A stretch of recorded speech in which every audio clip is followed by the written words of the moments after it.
dari saya, kita itu harus punya motivasi yang sangat tinggi. Ya memang seperti itu, ketika kita punya tujuan, maka kita tidak akan menyia-nyiakan waktu untuk menggapainya.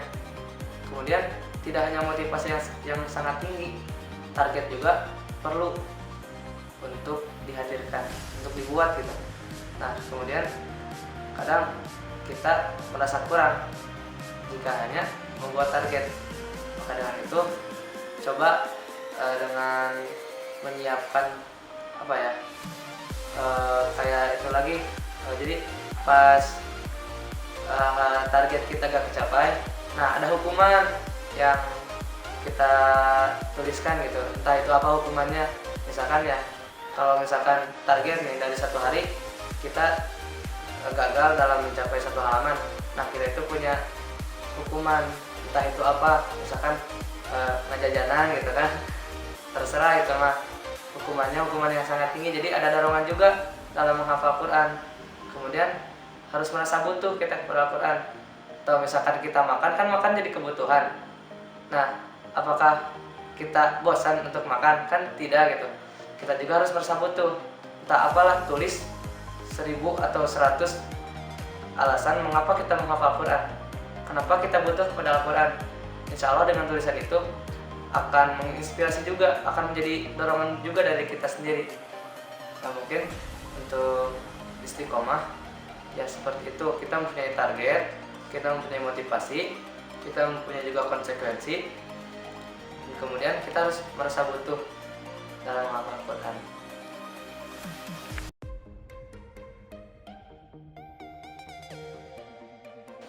Yang selalu dipermasalahkan oleh seorang penghafal Quran antara ziyadah sama murojaah.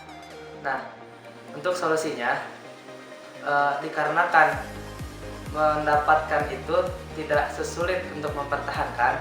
Jadi saya pribadi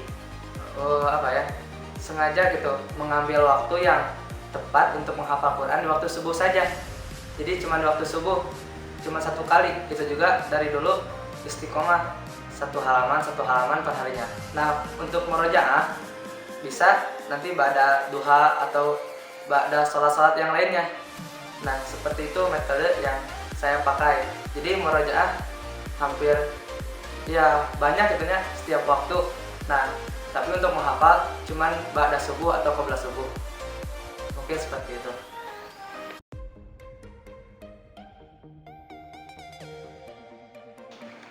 Dari pengalaman yang saya dapatkan, saya bisa simpulkan bahwasanya waktu yang tepat untuk menghafal yaitu ba'da subuh atau qabla subuh. Karena ketika kita bangun tidur, jadi otak kita itu fresh, sedangkan dalam menghafal Al-Quran yang dibutuhkan itu kesegaran otak. Dimana ketika kita membuka Al-Quran, kita akan fokus terhadap Al-Quran. Ketika kita bangun tidur, tidak banyak masalah yang dipikirkan, maka ketika menghafal insya Allah akan mudah. Dan begitu pengalaman yang saya alami.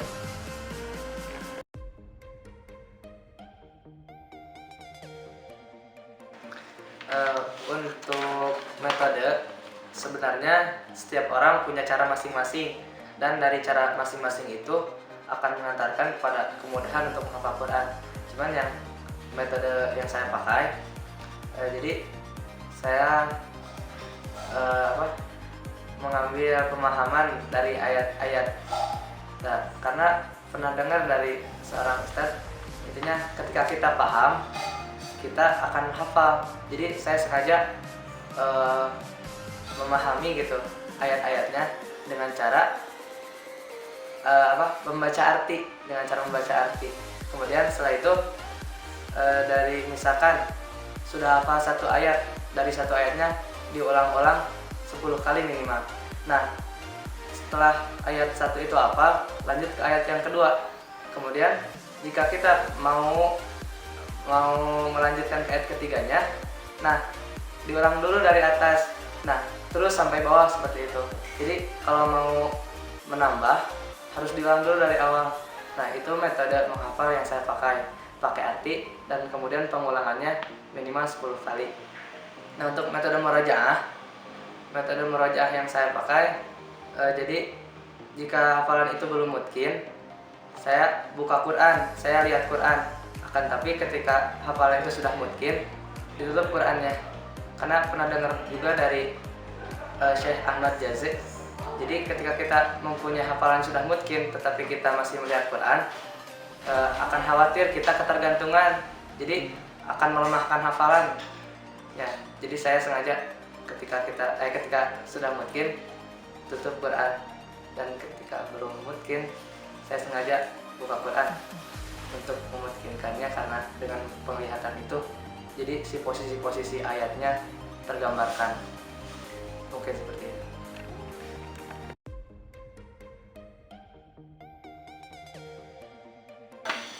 Nah, ketika saya di sanawiyah, ketika di Tarogong kan mempunyai cara itu, mempunyai metodenya, belum tahu ada arti, jadi belum tahu cepatnya hafal itu memakai arti. Jadi saya sengaja terus mengulang-ulang ayat, dan pengulangan ayat itu memungkinkan kita itu menghafal satu halaman dengan durasi waktu hampir 1 jam lebih.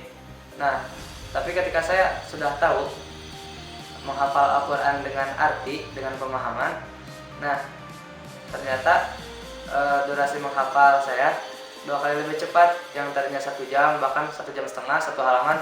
Nah, ketika memakai arti jadi setengah jam satu halaman. Nah, mungkin itu yang bisa membuat saya cepat dalam menghafal. Jadi satu halaman 30 menit, alhamdulillah. Nah, untuk mempertahankannya, jadi agar tidak gampang lupa, kita itu harus bisa merasa senang ketika menghafal Quran. Karena dengan emosi itu, dengan perasaan senang itu, memang data-data yang diserap jadi masuk ke otak kanan. Sedangkan di otak kanan sifatnya itu long term, jadi penyimpanannya sangat panjang, jadi kuat hafalan gitu. Makanya harus merasa senang ketika menghafal Quran.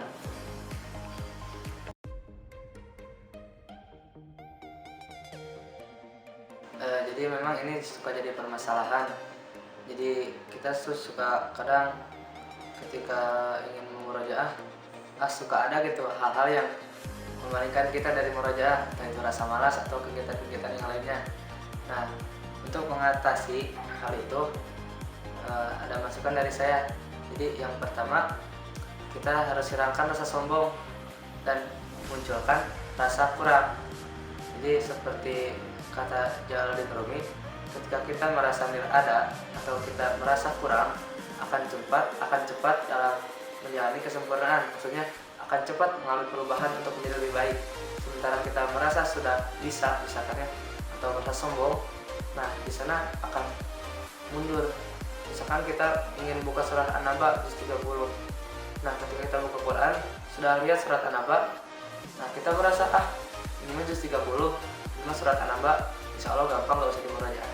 Nah, seperti apa ya, memang sudah masyhur gitu ya, memang saya pengalaman itu banyak orang seperti itu, termasuk saya juga pernah seperti itu.